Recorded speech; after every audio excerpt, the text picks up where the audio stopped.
Hola colegas, hoy vamos a reflexionar unos momentos en la palabra de Dios. Vamos a permitir que Dios nos hable a través de comentar los escritos inspirados y que su Espíritu Santo nos permita entender el mensaje que Él tiene para hoy.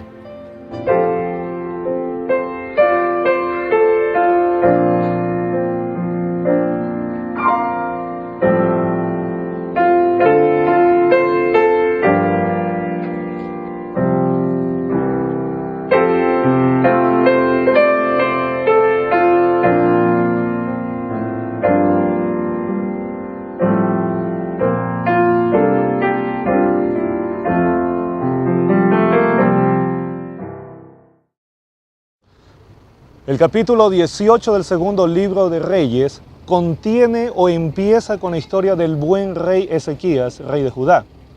Es interesante que un rey bueno, que la Biblia lo llama como aquel que hizo lo recto ante los ojos de Jehová, según el versículo 3, haya surgido de un rey tan perverso y tan malo como era su padre, Acaz. Ezequías reinó desde el año 729 hasta el año 686. Su nombre significa Yahvé es mi fuerza, o Jehová es mi fuerza, o el Señor es mi ayuda. Con su padre Acaz gobernó 14 años, pero solo gobernó 29 años en Jerusalén, tal como lo dice el versículo número 2. Así que en total, Ezequías reinó 43 años. Los eventos más destacables del reinado de Ezequías es que Ezequías experimentó un reavivamiento espiritual. Llegó a quitar los lugares altos que existían en Judá.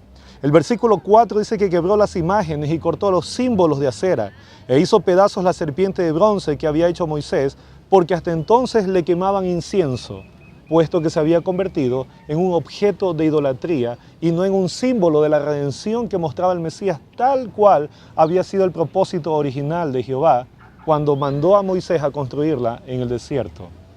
Esta reforma no solamente significó quitar los lugares de adoración apóstata, sino que también significó fortalecer el culto al Dios verdadero.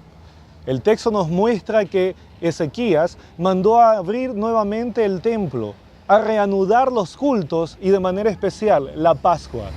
Es más, su reforma espiritual no solamente incluyó a las tribus de Judá, sino que también hizo un llamado a las tribus del norte para que se unan en este reavivamiento y en esta reforma espiritual que llevaba a cabo el rey del sur.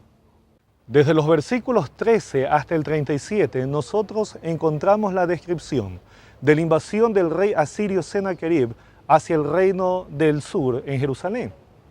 La Biblia nos muestra que envalentonado por su éxito al conquistar el reino del norte y la caída de Samaria, Sennacherib entonces comenzó a entrar en las tierras de Judá, pensando encontrar ricos tesoros y posesiones grandiosas que pertenecían al templo de Jehová. Sennacherib comenzó a presionar en el reinado de Ezequías y, amenazando con destruir la ciudad capital, Jerusalén, mandó a un mensajero, al Rabsacés, a decirle que se rinda y que no pongan su confianza en Jehová, porque Jehová era igual que los otros dioses que no habían podido detener la mano del rey invasor. Sin duda, esta fue una de las crisis más severas que tuvo que afrontar Ezequías en sus días. Era una prueba de fe. Era un momento donde tenía que mostrarse la convicción que él había puesto en su Dios, el Dios verdadero. El texto ya destaca que Ezequías era un hombre que no confiaba en sus fuerzas militares. El versículo 5 nos informa que él había puesto su esperanza en Jehová. Y el versículo 7 nos dice que Jehová estaba con él y que lo que hacía y donde quiera que iba, prosperaba. Eso nos muestra que Ezequías era un hombre que había aprendido en su vida, por circunstancias ajenas a las que nosotros conocemos, a confiar en Dios y a aprender en Dios. No había permitido que las influencias negativas del reinado y de la influencia de su padre lo guiaran por un camino equivocado. Había aprendido de la Escritura, de la ley de Moisés, encontrar en ella las orientaciones necesarias para guiar su vida y también para guiar su reino y su gobierno. El gran error del rey Sennacherib fue pensar que el Dios de Ezequías era igual a los otros dioses. De manera temeraria, desafió al Dios de los cielos, al Dios creador de todo. Asiria pensó que las victorias militares que había obtenido con los otros pueblos habían sido sencillamente por su poder y por su fuerza. Y no se habían dado cuenta de que el Dios verdadero, aquel que les había mandado un mensajero en los tiempos de Jeroboam, aquel que les había dicho por medio de Jonás que se arrepientan, y cuando permitieron en ese entonces que se produzca una reforma, ese era el Dios con quien ellos se estaban metiendo.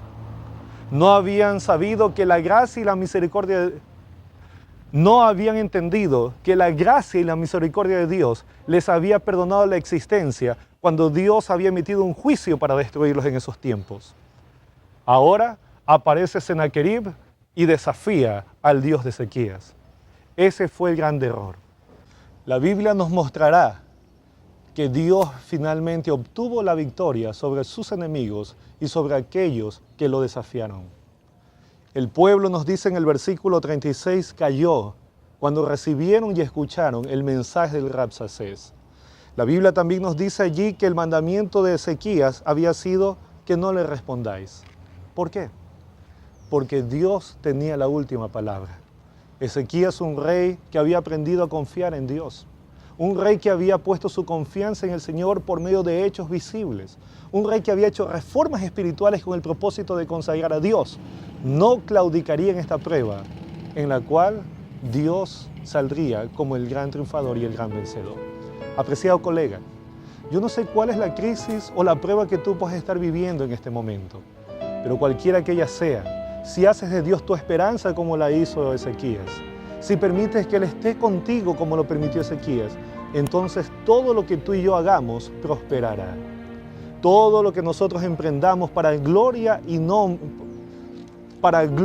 honra del nombre de Dios avanzará. No se detendrá por crisis, por dificultades. Y aprenderemos en medio de las crisis a mirar posibilidades donde otros ven dificultades. Aprenderemos a mirar en el gran Dios de Ezequías puentes donde otros ven solamente abismos, y donde otros ven derrotas. Nosotros aprenderemos a mirar las grandes victorias que Dios tiene preparadas para aquellos que lo aman.